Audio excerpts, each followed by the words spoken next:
So let's look. Where did we leave off in Genesis? Joseph and his family are in Egypt. Joseph and Jacob are both like embalmed and left in Egypt, right? I think Exodus starts off and tells us, hey, these are the names of the people who live in Egypt from Jacob's line, right? It names the 12 tribes in case you've forgotten. Nobody's forgotten.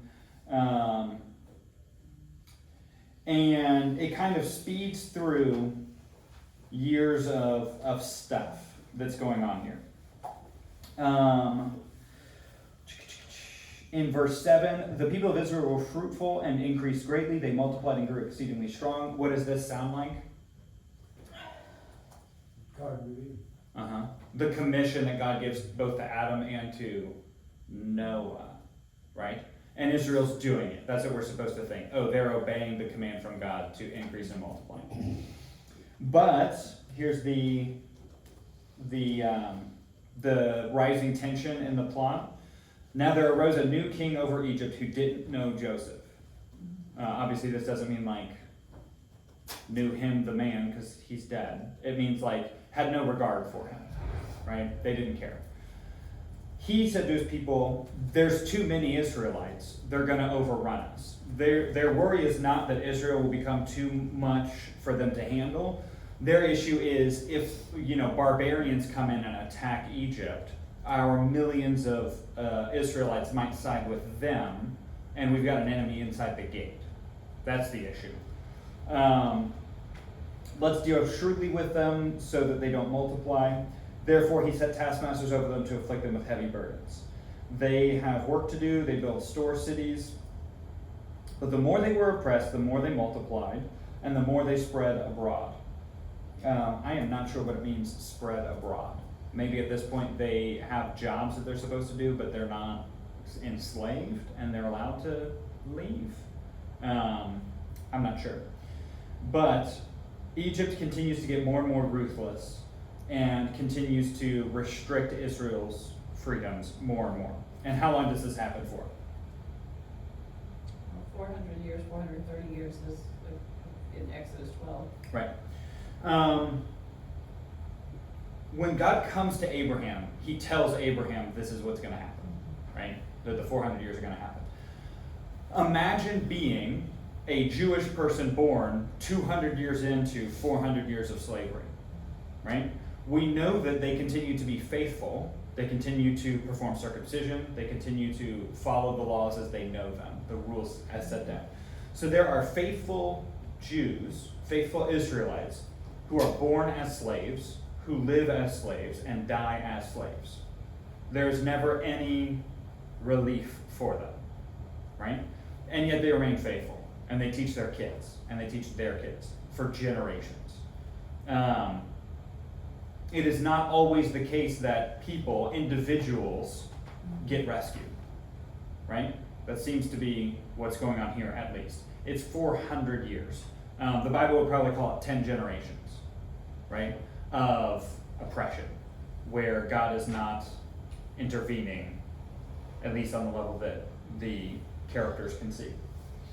In verse 15, the Pharaoh continues to say, we've got this issue, there's too many Hebrews. So he gets these midwives and says, hey, you should kill the boys when they're born. And the midwives say, no, we're not going to do that. They lie to Pharaoh and say, I think they compare the Hebrew women to animals and say they're just like animals. They do it themselves. They don't need midwives like They compare us. them to the Egyptian women. They say they're not like Egyptian women, that the Egyptian women are weak and the Hebrew women are Right. It calls them... are robust, like, It calls them vigorous, but the word is like animalistic.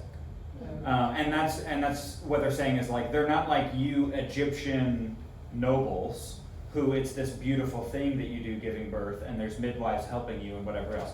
They're more like animals to kind of give like a, we're not bad guys, don't kill us please, Pharaoh.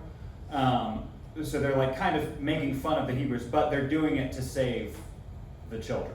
And so their argument is, well, these women are like animals and they just stand up and have the kids and they don't need help. Just like a gazelle running along and having a kid. The gazelle doesn't need a midwife. Pharaoh does not like this either. So he comes along and says, okay, if I can't kill them right when they're born, if the midwives aren't on board, I'm just going to send my soldiers in to kill everybody. Right? We're going to kill all of the newborn boys so that it'll cut off their numbers, right? Notice this, at the very end of 1, Pharaoh is commanding, every son that's born to the Hebrews you cast into the Nile, right? We see this again in Jesus' birth narrative, right? Herod's trying to go around and kill the babies. This one, it's specifically telling you how they're going to kill them, right? They're going to cast them into the Nile. What is it that Moses' mom does to try to save him? Cast him into the Nile, right? I mean, like, this is what they're going around doing, and this is what she does. But she makes for him an ark. It's a different kind of casting, yeah. Yeah. I don't know the Hebrew. But in verse 3, the basket that she makes, I'm fairly certain the word is the same word for an ark. It's just a small ark, right? So in the same way that Noah is saved from in an ark, this child is saved in an ark. Everybody's going into the Nile, but Moses happens to be in an ark, right? We're supposed to pick up on these sorts of things. She puts it in the river. I'm curious about how this works out, and I think we talked about this before. She puts him in the river. He goes downstream and gets picked up by Pharaoh's daughter, and then his sister comes along and says, hey, do you need help raising that baby? And Pharaoh's daughter says, yes, please. I'll get you a Hebrew woman to raise the baby for you. So she takes the baby right back to mom to raise the baby, right, as a nursemaid, but really it's his mom. So then, like, when the soldiers are coming along to cast babies into the Nile, how do they know not to cast Moses into the Nile? Right? Because it's a Hebrew woman who very clearly just gave birth, holding a baby who is very clearly just born. So how is it that they know, oh, this baby belongs to Pharaoh's daughter and not this Hebrew woman? Right? There has to be something going on behind the scenes that we are not She got privy like to. a hall pass because it says that I'll pay your wages. Right.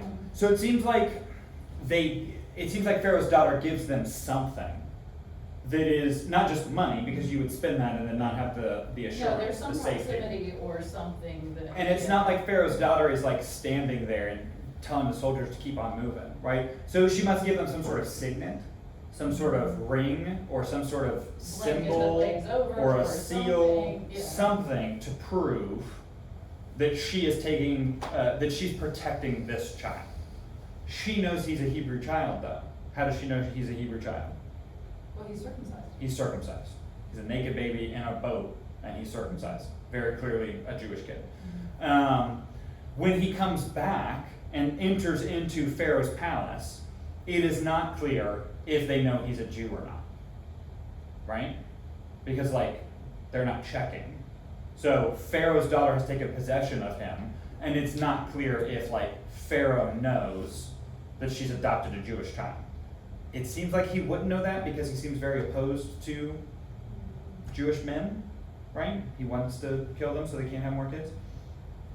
But we don't know the exact. His daughter is she might shut up with the kid, and he might be happy to have her quiet. Yeah. Right, and we also don't know. We don't know how many daughters of Pharaoh there are running around, right? So it could be that, like, Pharaoh has a huge harem, Yeah. and he has a lot of daughters, and he just can't keep track of all the daughters and all the stuff that they're doing. So Moses has entered into the court with a ton of other kids. The number of grandchildren that Pharaoh has is huge, and so nobody notices Moses in one of 100 kids, right? Go ahead. In the ESV study, it says it would seem likely that the daughter never told Pharaoh the truth about Moses' origin. Right. I think I can't remember Prince of Egypt, the cartoon. I'm pretty sure in Prince of Egypt and whatever the movie was with like Christian Bale, Egypt, Exodus, Gods and Kings, or whatever it's called, you know what I'm talking about? I'm pretty sure in all of those, they depict Moses as the second in command next to Pharaoh's son, right? So it's like Pharaoh's son and Moses are best friends and brothers, and then it's revealed in adulthood that Moses is a Jew. And I think in one of them, Moses didn't know that he was a Jew until he was an adult, which, like, how do you not know? Yeah, that's in Prince of Egypt. That's in Prince of Egypt, okay. Yeah. But there's a lot of stuff. It's also unclear the relationship. When Moses comes back as an adult and is talking to Pharaoh, does he know who this is? Right? I think in Exodus, Gods and Kings, and maybe in Prince of Egypt, it's that guy that Moses grew up with. Right? Yeah. Moses grows up with this guy who's the son of Pharaoh. Moses gets kicked out because it's revealed that he's a Jew. And then his best friend / brother becomes Pharaoh. So Moses comes back and is engaging with his brother and saying, I don't want to have to kill your son. Please let us go. And it's in Moses' mind is his nephew, right? It's his adoptive brother's son that he's threatening with killing the firstborn. All of that is conjecture. All of that is stuff we make up to try to make sense of the text, because the text doesn't tell us the relationships here. Nothing says that Moses is one of 2 grandchildren to Pharaoh or 2 children to Pharaoh. We just have no concept of this. We don't know. We try to make sense of what we've got. I think we already talked about this. The Jews are not building pyramids, right? Have we talked about this? Yeah. Right? They're building something. It says here they're building storehouses in what does it say? Pithom and Ramses. The pyramids have been built for like 2,000 years at this point. They are already ancient buildings. The Jews are not building them. Cool. So the kid gets saved through this ark, and then Moses is out and about one day as an adult, around 40.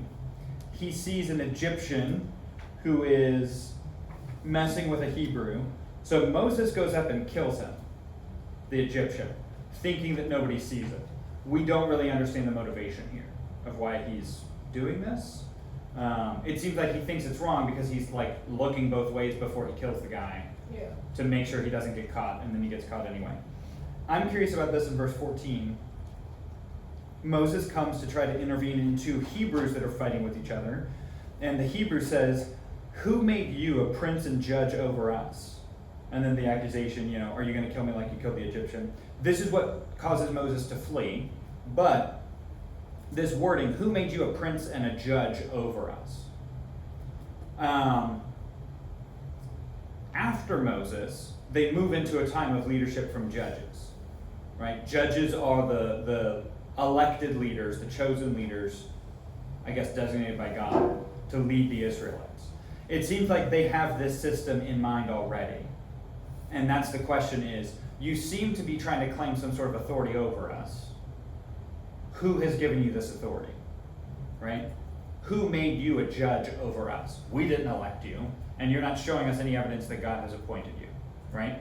So then Moses leaves, and then when he comes back, what does he come with?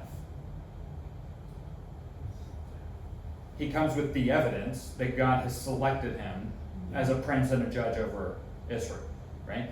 So it seems like this question, who made you a prince and a judge over us, is answered later, right? Moses does not have the authority now. He leaves for 40 years and comes back with the authority that they're saying he lacks, right? It seems to be a setup for what's coming next. Questions or thoughts so far? Good? I don't know why my next slide button isn't working. So Moses flees to Midian, and he sits down by a well. What is going to happen when this nice single Hebrew man sits down at a well? He's gonna find a wife. Ding, ding, ding, ding, ding. He meets his wife. She comes to the well. He does something nice for her. They get married. It happens all the time. It's super cute. Midian is a priest. It seems like he is a priest of God. right? Where does it say it?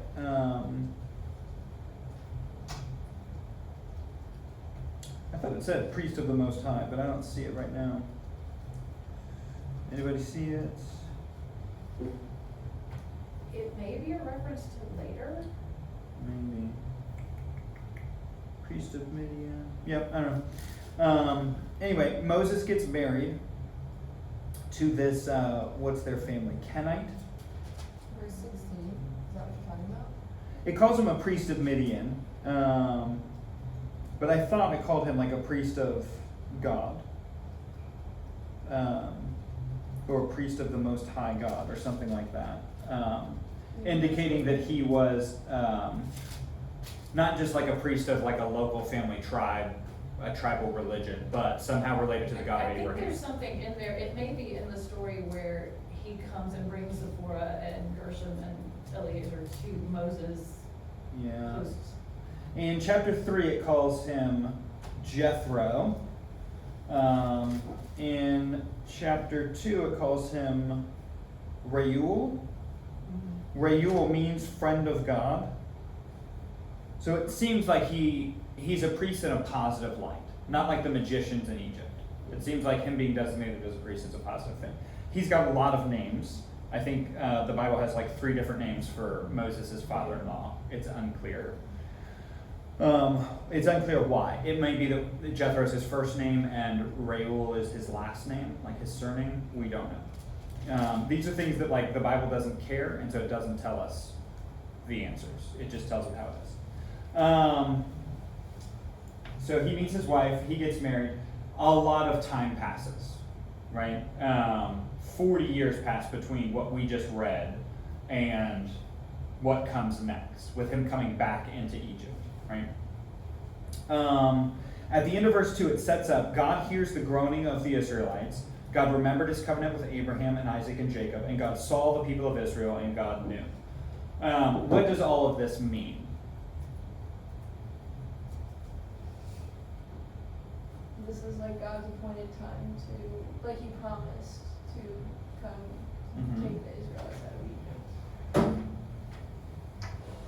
Did he forget? No. Right? Was he unable to hear previously? Right? Could he not see them before? Did he not know before? Right? It seems like this is metaphor, right? We're applying like human terms to describe God's actions. God remembering his covenant, it's not like he forgot.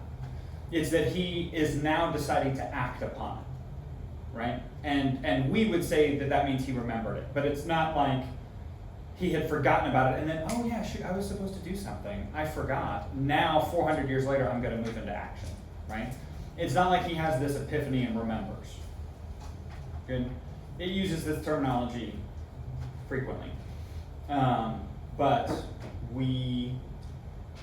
I don't know that there are many people who say God literally couldn't hear it or know it or see it and had forgotten. I think most readers take this as an anthropomorphization. Where does the burning bush take place? At the beginning of chapter 3. Or Doesn't know. West side of the wilderness. Uh-huh. He was keeping flock, Torah. and he came to Horeb, the mountain of God. Yeah. The angel of the Lord appeared to him in a flame of fire in the midst of a bush. Where is Horeb? Is that near where where Abraham and Isaac were? I want to say that was Mount Moriah. Horeb is Sinai. Horeb is Sinai. Oh. Like it's the same place over and over and over. Right. Let me check though, because I'm pretty sure. He starts at Horeb, he comes back there again. Yeah, so Abraham sacrificing Isaac is Jerusalem. It's right outside of Jerusalem, but it's Mount Moriah. This is Sinai. So when God comes and says, I've seen the afflictions of my people, this is verse 7. I know their sufferings. I've come down to deliver them out of the hands of Egypt and to bring them up out of that land to a good and broad land, a land flowing with milk and honey. I will send you to Pharaoh to bring my people out of Egypt. The idea, it seems, is bring them back here. I'm here, bring them to me. Right? That seems to be what's going on, because it calls it Horeb here, but this is Mount Sinai. So Moses is there, he has this miraculous encounter, God commissions him, go and get the people and come back to this spot, and we'll talk here with everybody, right? I don't know why it would call it Horeb here and Sinai later. I'm fairly certain there's no... Those terms are just interchangeable, aren't they? I mean, Right. Horeb and Sinai, I mean, there's not really a one name that means one thing and another name that I know. I mean, I haven't found it, I don't know. You Right. know? It seems the text gives both names, and so the translators are trying to be committed to that. But it seems like it would be clearer to us as non-Hebrew speakers to call it all the same name, so we recognize this is the same place where God's going to show up later and give the Ten Commandments. Because I feel like we miss that because there's the different names. Because a lot of us don't know that this is Mount Sinai. We miss out on that. Study Bibles put it in there. Right. But, Yeah, I've got a cute little picture at the bottom of mine. There's also The travels of a name Moses. for Right. Mount Sinai down there, it's Jebel Musa. Oh, I don't see that. It has it on the map, Oh, but it doesn't, it's two names. It says Mount Sinai, and then in parentheses it has another name. Jebel Musa. Jebel. I wonder if that's like a transliteration of the Hebrew, Hebrew. where it's taking the Hebrew words and just writing them with English letters. well, I'm not sure. The Musa has another meaning, like a whole other, it's like a designation for, That could be, because it calls it here Horeb, the mountain of God. That word that you have could be mountain of God, Oh, God. which is different than Horeb, the Yeah, name there's a of whole, it. there, Trying to the chase it, Musa I has a whole can't find thing, it. and I Right. don't remember exactly what it is, but there is a whole. Yeah. Why does God appear as a burning bush? Oh, you gotta get his attention somehow. Uh-huh. It seems very strange. Doesn't the fire and heat represent kind of the density of the spirit? Mm-hmm. And that, Well, like, we can't the be fire is so supposed to close represent it. many, many things, infinity versus not infinity, eternal versus not eternal, you know, creative versus destructive. I think it's supposed to also reflect like holiness. We see that in the construction of the temple and the instructions there. So if you're just walking through a desert and you see a bush that's on fire, you're like, there ain't any people over here. And also, I think Moses is struck by it not being consumed. Yeah. You see a bush of a certain size that's on fire and you think, oh, the fire will go out soon. And then if you watch it for a minute, you can very quickly tell, oh, the bush is not being consumed by the fire. Yeah. Something different is going on. And so Moses says to himself, I will turn aside to see this great sight, why the bush is not burned up. Right? And then God stops him and says, whoa, whoa, whoa, whoa. Moses, Moses. And Moses says, here I am, which is kind of like a typical prophetic response. I don't know that we think of Moses as a prophet a lot of the time. This is how prophets respond when God calls. And so he's walking toward the bush, and God says, whoa, whoa, whoa, slow down, slow down, slow down. Take your shoes off, because God is here. And this clues Moses into like what's actually going on in this scene, because at first he doesn't know, like, is there some sort of trick? Is there something behind the bush that's on fire, and it just looks like the bush is catching? And so when God comes and speaks to him and says, hey, actually, I'm here, you need to take your shoes off, right? That clues Moses into what's actually going on. And then, man, Moses argues for like a while about not wanting to do this. Yeah. This is not his job. It's not his shtick. It's not what he wants to do. But this is everything he left, Right. you know. This, back to the bush real quick, Uh-huh. this is talking about the fire of the bush, that it's the first introduction of God's presence throughout the events in the books of narrative. In Exodus. Exodus. Yes. So it's the pillar of fire, the burning bush, the pillar of fire, it's the beginning of Right. Yeah. that. Yeah. It's just curious that throughout Genesis, God appears as a person. Mhm. He appears to Abraham as a person. He appears to Jacob as a person. He does these things that seem much more like normal, like God just shows up as a person. And here he shows up as a burning bush. And it still says the angel of the Lord. Yeah. right? But instead of the angel of the Lord showing up as a person and saying, hey Moses, come over here, take off your shoes, let's talk. He shows up as a burning bush. Maybe signifying our relationship is going to be defined by these miracles and signs to demonstrate my power, as opposed to we're going to sit and have a logical conversation and I'm going to prove that I'm God. Did he put an Well, angel of the and- Lord to protect Eden from anyone going back in? I think that was just Or was it an just angel. Cheryl? An Right. angel. I don't think it was the capital T angel of the Lord, Yeah. which normally we take the angel of the Lord to mean God. Yeah. Well, then Um, later, he goes back to it, I mean, then you go back to the angel for Joshua, who, you know, also is told to take off his shoes, you're on holy ground. And, you know, here's this angel, and he's like, well, whose side are you on? The guy's like, nobody's, Right. you know? Yeah. But then there's the angel with Balaam. Right, With the but I donkey. just mean like, With the you know, the burning bush is kind of like all by itself, because you Yeah. go back to the It is initial figure. different. It is Yeah. different than the other theophanies that we see, Even though where it's take they off your appear shoes. as human beings. Yeah. So Moses doesn't want to do it and comes up with a lot of arguments. His first one in verse 11, Moses said to God, who am I that I should go to Pharaoh and bring the children of Egypt, bring the children of Israel out of Egypt, right? So his question is, what did I do to merit this position? And what's God's response? It's about who I am, not about who you are. It's not about you. God's commission on your life has nothing to do with you, right? I find that helpful. Like, Moses just has to get out of the way and let God do what he wants to do. And Moses is putting up a fight. And God is going to continue to do what he wants to do through Moses. It seems like it's because of Moses' established position within Egypt. Not his position within Israel, but because he's been a child of both Israel and Egypt, he is the one that's in the position to do this in a way that other people aren't, in a way that Aaron was not selected. Because Aaron did not grow up in Egypt. Well, how many Israelites would have been allowed to talk to Pharaoh? Right.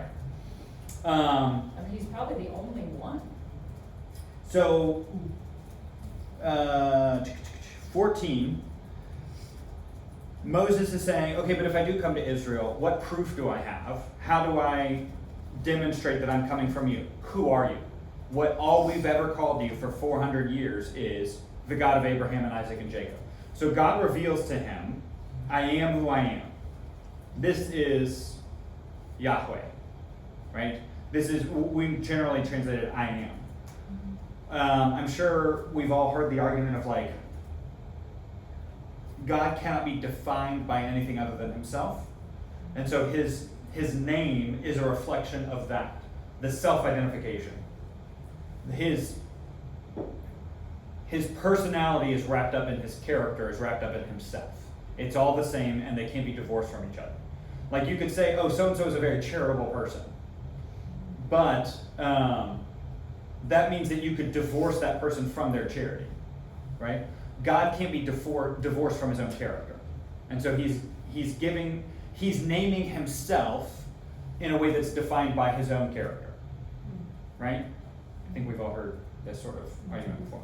So he gives Moses a name, and Moses continues to not want to do it, right? I think it's interesting that Moses is, he never asks, like, he's totally confident in his ability to walk into Pharaoh, and he's not totally confident about his ability to lead, to be accepted by the Israelites. Because when was the last time he was with the Israelites? When he killed one. No, but I just mean Right. there's no, like, But like he's not he part of that group, left he's the part family of Israel when he was 3 months old Right, and has not participated in but I just mean his. Hebrew His leadership. thinking is so much like, Right. I can walk all over the palace, but these people over here I can't deal with. And he has to come with some way to convince them that he is Jewish and coming from God, right? I mean, this is his issue. But also his issue is, I don't have the right words for speaking to Pharaoh. He claims to have some sort of stutter, is that right? Yeah, I don't know that they define it, but it's a speech impediment of some sort. Right. So then, let's see, 3:19. God is telling Moses how this is going to play out. The same way that God comes and tells Abraham, hey, your descendants are going to be in slavery for 400 years, but it's going to work out for them and I'm going to get them out of it. God is telling Moses how the story of Exodus is going to play out before it happens. So he's also telling us what to expect. So God comes and tells Moses, I know that the king of Egypt will not let you go unless compelled by a mighty hand. So I will stretch out my hand and strike Egypt with all the wonders that I will do in it. After that, he will let you go. And I will give this people favor in the sight of the Egyptians, and when you go, you won't go empty. We can spend some time talking about this, but I've got that listed twice. This is the same thing we see in chapter 4. God says, "See that you do before Pharaoh all the miracles that I have put in your power, but I will harden his heart." Okay, so who's doing the hardening? Yeah, that's what I was gonna ask about. Right? Yeah. So here, in the initial, and God telling Moses the plan, God is saying, I will do the hardening. And what is the point? Why initially, like what's the initial result of him doing the hardening? So that, what? He will not. He won't let them go. So God wants him to let them go. He will harden Pharaoh's heart to prevent him, so he will not let them go. What is the point of that? To show his majesty over he's gonna have this big confrontation, you know, Mhm. and later Pharaoh hardens his own heart as he's gotten used to this situation, you know, Uh-huh. when you get through the plagues, he starts to harden his own heart. So going back to 3, when God is laying out this plan, I will stretch out my hand with all the mighty wonders that I will do in it. And then he will let you go. So he has some sort of plan. We're going to call. I'm going to harden his heart. He will not let you go. I will do more things. I will harden his heart. He will not let you go. I will do more things. And eventually it will build up so that when you go, what? You shall not go in. You'll You plunder won't the go Egyptians empty. while you go. Right? So it seems like the plan is that God moves in such a way that Pharaoh does not allow them to leave, in order that when they do leave, 2 things happen. 1, the Israelites get a bunch of money out of it. Right? The Egyptians are throwing money at them, begging them to leave because all the Egyptians have just lost their firstborn child, and they don't want more bad stuff to happen. So they are throwing money at the Israelites to get them to leave. It also seems like the second thing is the Israelites are forced to leave. So the Israelites don't have an option of, hey, Moses says that we should all go to Mount Sinai out in the desert and leave the comfort of our homes. And do you guys want to come and listen to him and maybe follow him and see what's up out there? They have no option. They are driven out by the Egyptians. It seems like those are the 2 things. God gets all of the Israelites out. None of them can opt in to stay. And when they leave, they get wealth out of it. Does that make sense? It seems like that's why God is operating in this way. As Karen mentioned, God says, I will harden Pharaoh's heart. There are repeated times, and we'll look at this when we go through the plagues. There are times when God says, I will harden Pharaoh's heart, or I have hardened Pharaoh's heart, or God hardened his heart. But there are other times when it says, Pharaoh hardened himself. And it goes back and forth. We've talked in previous classes about the predestination, free will kind of stuff. This is one of the things that people argue about. Did Pharaoh harden his own heart because God hardened it already? Or did God harden his heart because Pharaoh was going to harden it already? Right? And you can read it both ways. The point is, Pharaoh is doing this, and it's exactly what God wants him to be doing, so that he can accomplish his purposes. Displaying his power as supreme over Egypt, which is the greatest power in the world, getting Israel out as a whole, and getting the money on the way. He's accomplishing his own purposes through Pharaoh, even though he will repeatedly say Pharaoh is sinning against Israel and against God. Right? So Pharaoh hardening his heart is bad, but somehow God is the one who's doing it, making him do it. And he's also through that calling them back to a monotheistic idea. The Egyptians? No, the Israelites. Oh. I mean, they've lived in this polytheistic midst for so long, and then they're constantly trying to get back to that polytheistic idea. Other gods, and God is keeping going. No, it's just me. It's me at the Nile. It's me. Because they lived in a place where gods were localized. Right. And you can imagine that over 400 years, the theology might have slipped. Right? Oh, I think over 400 years of not getting any instruction, things might have changed. Yeah. We have this whole thing with Aaron We don't have too much time to get into it. The way it functions is God speaks to Moses, Moses speaks to Aaron, Aaron speaks to whoever. It's very complicated. But God defines it as God is God to Moses, Moses is God to Aaron. Right? That's what it says. Kinda. Yeah, God is telling Moses, Aaron will be your mouth and you will be as God to him. Right? So like, whenever Moses speaks to Aaron, Aaron is supposed to interpret it as the words of God. Right? Right. So like, Aaron trusts Moses on a pretty high level, that he just trusts everything that Moses tells him. In the same way that like Moses trusts everything that God is telling him. It seems very complicated. And it also makes you wonder like, okay, but why can't God just speak through Aaron instead of Moses? Or why can't God just like make Moses do it? Why does Aaron have to be there? It seems complicated. Well, Aaron couldn't go with Pharaoh. He'd have gotten stuck at the minister of agriculture who would have Right. said, come no further, Right. you know? What are the miracles that Aaron has? We alluded to it a second ago.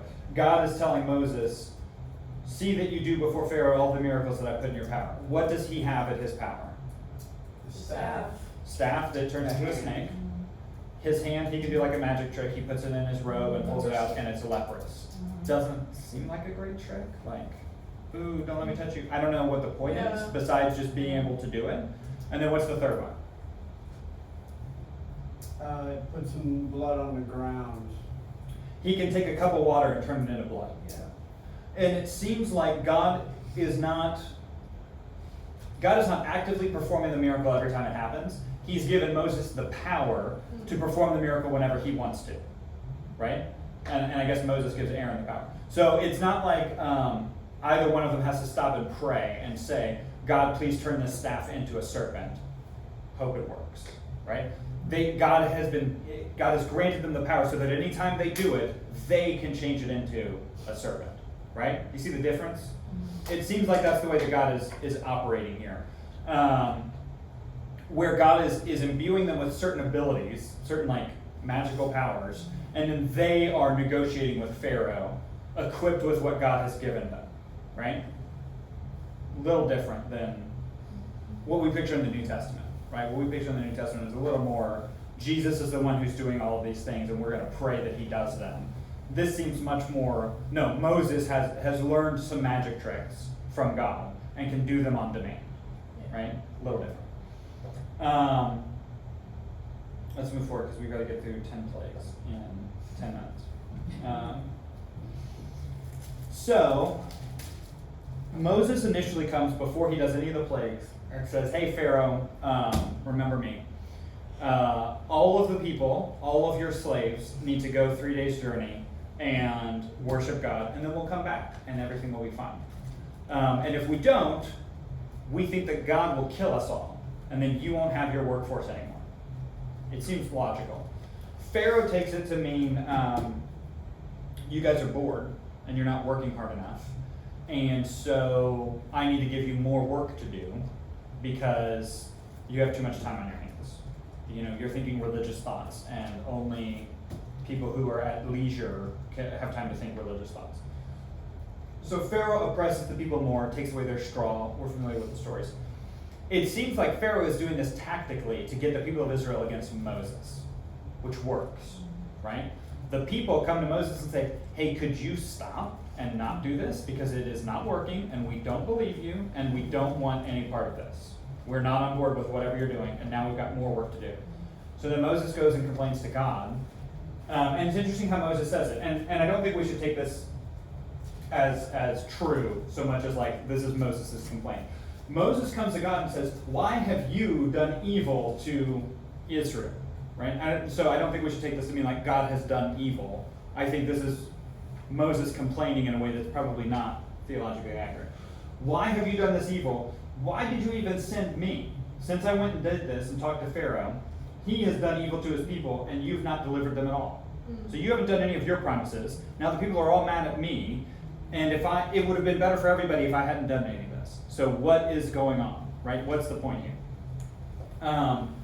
Moses seems to complain a lot. It seems to be the way that he interacts with God, the way that he interacts about the people, right? Gotta respect how honest he is with God, though. Yeah. Yeah. And it's true that that things are currently worse for Israel than they were 20 minutes ago. Yeah. But it also seems like I don't know, some sort of lack of faith. Yeah. Of like, okay, but God told me he was going to deliver the people, and now the first obstacle, he's abandoned that. He's not remembering it. He's not clinging onto it. He's not saying, hey, maybe you could like speed up the plan, or like, hey, what do I need to do next to get this on the move because things aren't working. Here's another example of the hardening. God is telling Moses, speak all that I command you, and Aaron will tell Pharaoh. So God is telling Moses, who's telling Aaron, who's telling Pharaoh. But God says, I will harden Pharaoh's heart, and though I multiply my signs and wonders in the land of Egypt, Pharaoh will not listen to you. Then I will lay my hand on Egypt and bring my hosts and my people, the children of Israel, out of the land of Egypt by great acts of judgment. So again, God is laying out the plan for Moses to tell him this is what's going to happen.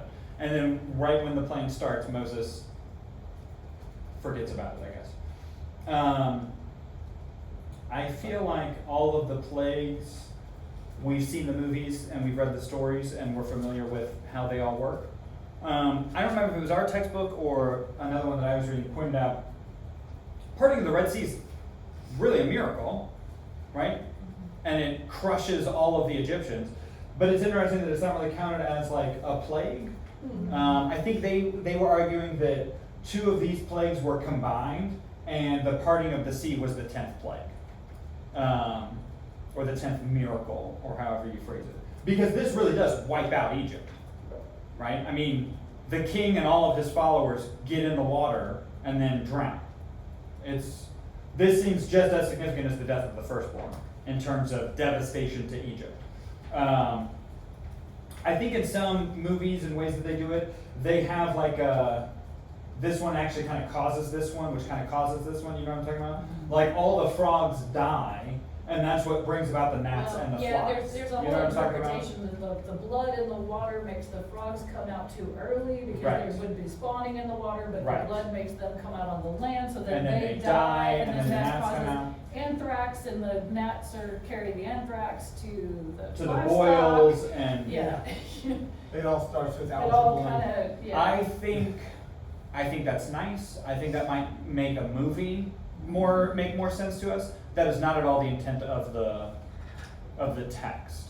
The intent of the text is that God is doing these things and God is demonstrating his power over the forces of nature. That he has created the whole world and can do all of this. This is why you get the stories of like Aaron throws out his serpent and the magicians can do the same thing, but Aaron's serpent is better than their serpent. Yeah. And then you get the funny line about like the boils are out, the magicians come to try to do it, but they can't because they are covered in They can't boils even move. and can't move. So it's making fun of all the other powers, all the other gods, particularly the gods of Egypt, pale in comparison. Yeah. Because God can do these things. And I don't think the author of the text would want us to think in terms of, oh, this can be brought about by this in natural progression. Because that doesn't seem to be the way that God is operating. No. He's doing specifically supernatural things apart from, oh, this caused this, caused this, caused this. But the only thing the magicians can do is make the plague worse. It doesn't make any sense for them to make it worse. They should try to stop They it. make their own And they frogs, can't is that what stop it is? Yeah, Which makes the can- problem and worse? They can make it worse. They have Right. the power to make it worse. They don't have the power to stop it, and it doesn't make any sense that they're trying to. They can't ever stop one. They can only make it worse. So here's another example. I told you we keep talking about this. Pharaoh sees the rain and the hail and the thunder. I think our textbook or somewhere, this word for thunder is voices. So the rain and the hail that's falling, people are hearing voices in the weather, which some are saying like is the voice of God causing the hail to fall. Creepy. But Pharaoh sinned and hardened his heart. So we get this connection that what he's doing here, hardening his heart, is sin.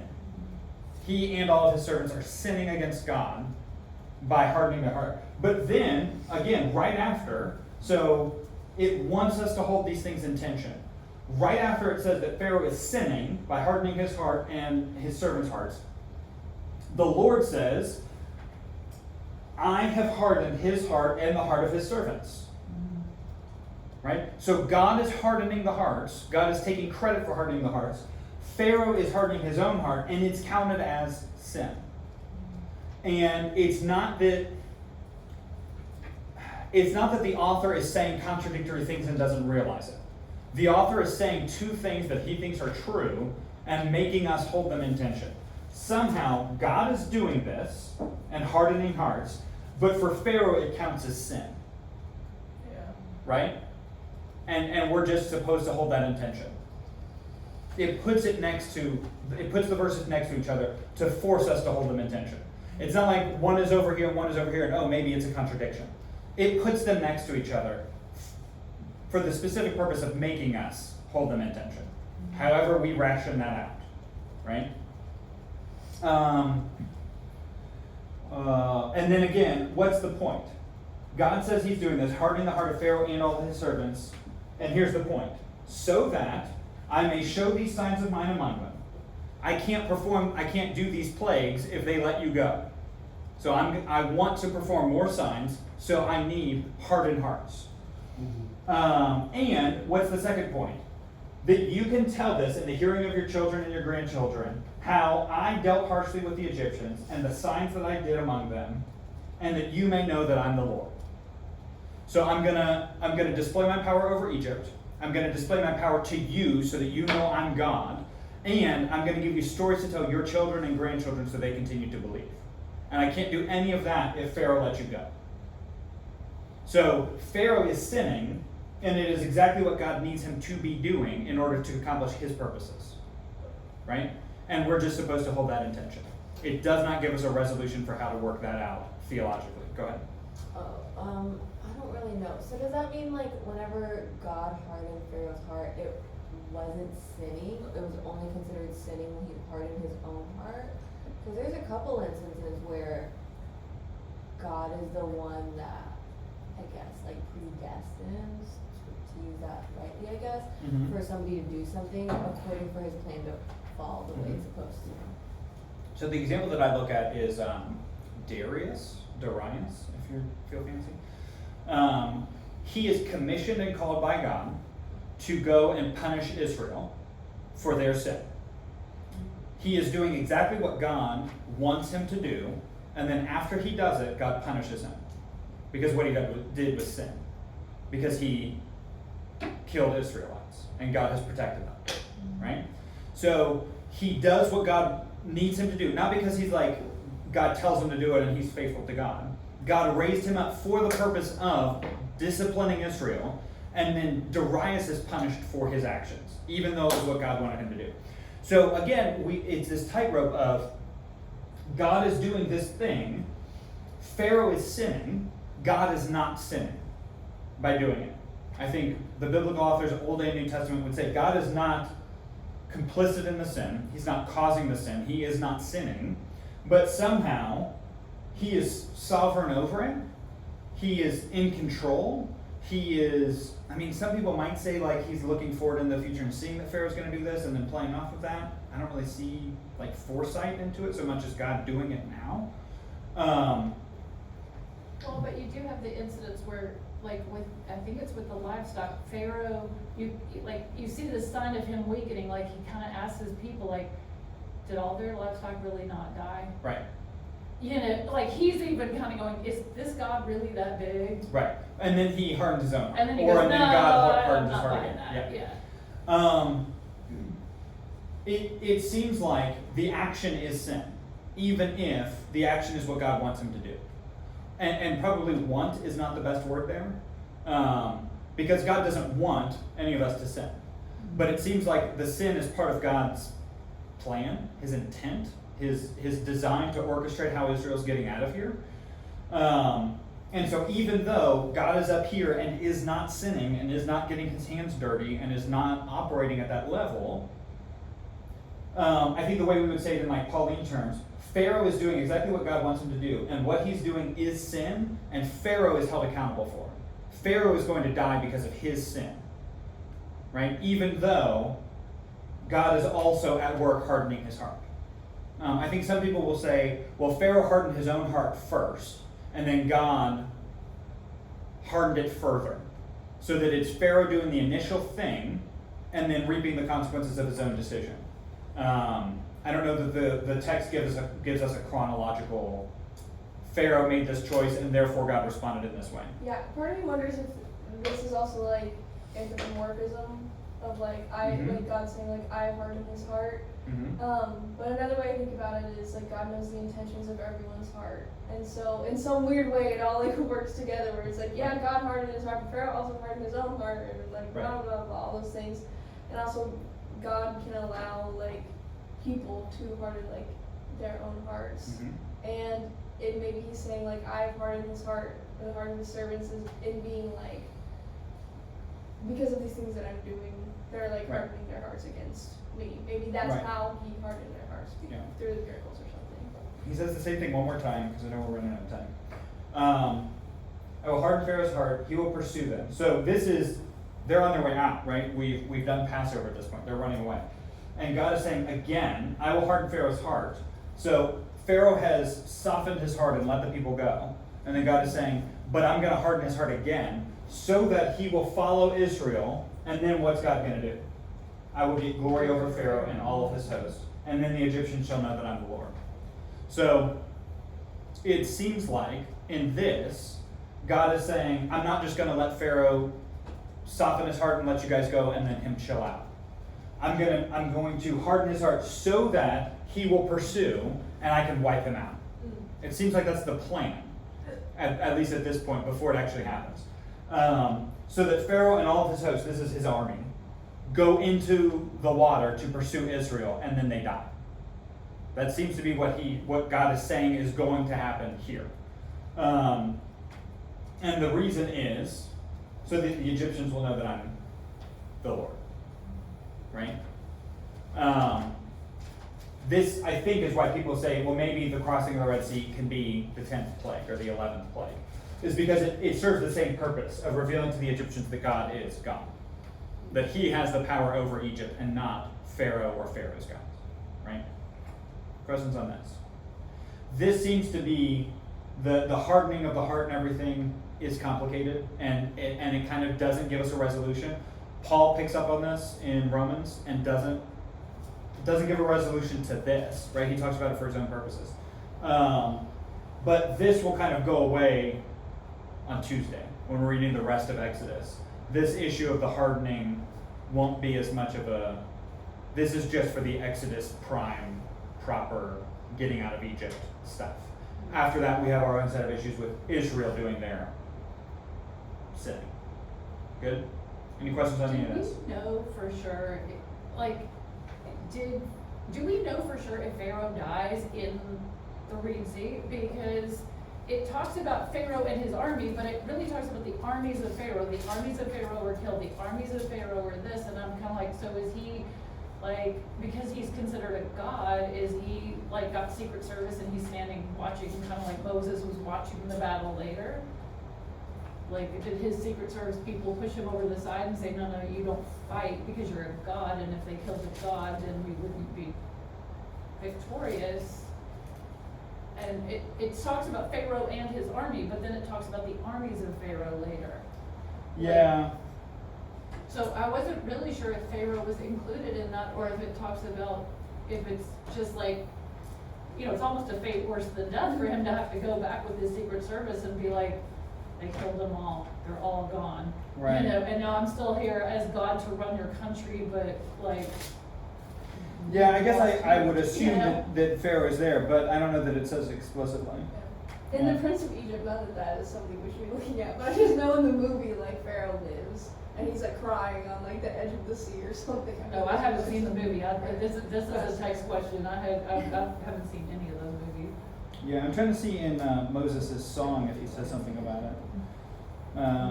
But I think it is generally Pharaoh's armies. Yeah. And Pharaoh, I think Pharaoh is equated with the sea god, and the sea god has been crushed in the Song of Moses.